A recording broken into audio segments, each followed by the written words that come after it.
Hey folks, Brendan here from Bluelight. Now, if you're going through the police recruitment process, at some point you're going to have an interview, maybe two. One's going to be the online assessment centre and another one's going to be an in-force interview. And one of the questions that you are bound to get asked is on the subject of integrity. I know this because the College of Policing have said that during the online assessment centre, you are going to get asked a question about the value of integrity. Now, in quite a few of my workshops recently and in my one-to-ones, questions have cropped up from clients who have been asking, what exactly do they mean by integrity? Because the explanation in the competency and values framework, it's not that good. What does it actually mean? And so in this video, folks, I'm going to share with you exactly what integrity means, and I'm going to use a case study from today from a one-to-one coaching session that I've been doing. If you want to find out more about those services, check the links below. You'll find out all about my online courses and the webinars, interactive webinars, where we get to practice, weekly interview practice sessions, courses that will help take you through the online assessment centre and give you awesome marks way up there, one-to-one coaching, and of course, all of the online courses on their own. Plus, there's the awesome Facebook groups. The free one that you can join, there's a link to it below. That's where you're going to find over 18,000 people, almost 20,000 now actually. Sounds better, doesn't it? Almost 20,000, sounds better than 18,000. People just like you who are going through the police recruitment process, but a good half of them have actually gone through the police recruitment process. And many of them are HR officers and recruitment officers from the forces that you're applying to. So plenty of guidance and support in there. So, integrity. What do we mean by integrity? Well, the definition that I like is that you've done the right thing, about doing the right thing in challenging or difficult circumstances, even though no one's watching you. All right, does that make sense? So you've done the right thing. You had a conundrum in front of you. It's a difficult set of circumstances or challenging circumstances, and you weren't sure what to do, but you didn't have to do anything actually, because if you didn't do anything or say anything, no one would be the wiser. Someone else can step up to the plate. No, but you're the one that stepped up to the plate. You're the one that took responsibility for challenging whatever it was. And when we say challenging, we don't mean you've got to say something like, I'm challenging you. You can't say that. No, that's not what we do. We do something far more subtle. Best way of explaining this is in the example. There's a note from an answer that was given to me earlier today. I'm not going to identify the individual. I'm not going to talk about the workplace. It was in a workplace setting, but this is where the examples are going to come from. Because I've been asked by quite a few people, can you give me a sort of example of what would work?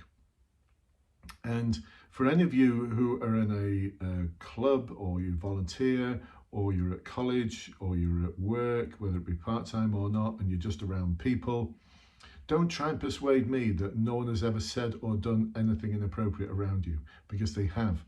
The difference is, have you stepped up to deal with it, or have you just sort of pretended it didn't happen?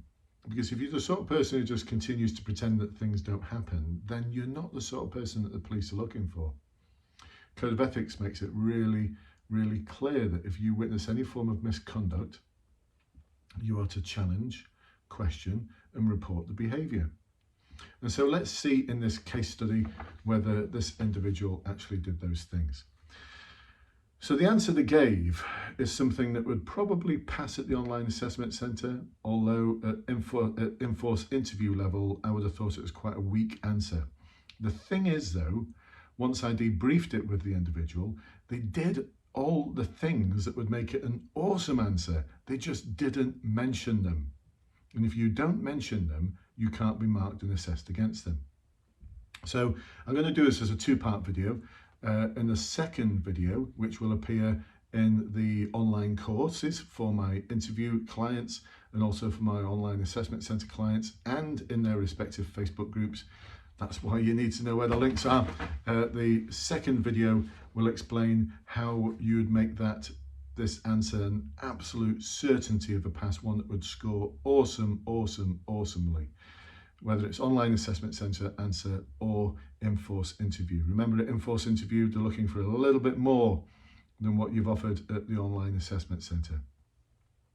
So this was an individual who had a part-time job in an organisation, and the problem was, and this is what you've always got to have, a problem or a challenge. Okay, you've always got to have a problem or a challenge. Remember, a difficult or challenging situation, doing the right thing in a difficult or challenging situation. So the challenging situation was their supervisor was coming in late, and their supervisor wasn't behaving according to the organisation's requirements in respect of degrading language towards some members of staff.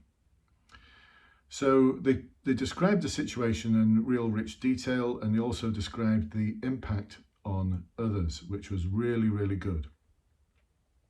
And then they went into how they actually went about dealing with it. So they dealt with it by reporting it to one of their senior area managers, and gave a really good account as to what had happened. And the senior manager dealt with the supervisor, and held them to account. Now, this turned out to deliver a hostile environment because the person who'd been called out didn't like it. But my client today talked about how they believed this would have long-term benefits, and how they really felt strongly that they did the right thing in reporting it. There were some comments that followed later from the person who was reported, but the individual said, but I knew I'd made the right decision. And the answer was about 3 minutes long. So I've kind of paraphrased a lot of it. Now, that on its own would be okay. I think it would probably get a pass at the online assessment centre. In terms of final interview, I mean, bearing in mind I've done final interviews before, and I've coached and supported people for interviews in the police now for over a quarter of a century. 26 years. It's 26 years ago I first started coaching and supporting people in the police sector. I was a police officer, by the way, at that time, as a sergeant in Greater Manchester Police. So that would be okay. At force interview, I'd want something deeper than that. So in this second video, the one that comes after this one, which is just for my clients, please do switch over to the online courses, your respective online courses, or the Facebook groups, and you'll find the second video. This is where I talk about inserting all the things that are going to make the answer absolutely 100% awesome, awesome, awesome. And they're really simple things to do. And my client today was absolutely kicking themselves because they actually did all of these things. They actually did all of these things. They just didn't mention them. And so this is an example actually of why the police interview system is a little bit flawed, because it only captures what you tell them. And if you're feeling a bit nervous or under pressure, you miss out on so much. And it needs a good interviewer to help you through that. But one of the things I've noticed in some of the feedback from my clients is I'm not quite sure about some of the interviewers. Some of them I'm hearing are quite abrupt, coming across almost a bit rude at times. A good interviewer should put the candidate at ease. They should help them through the process. They should be helping them in terms of asking them supplementary questions. But it's a bit of a lucky dip at the moment. It's a bit of a lucky dip. Anyway, that's how to manage an interviewer who's like that, who's on the other side, who's a bit rude, disrespectful. That's subject of another video.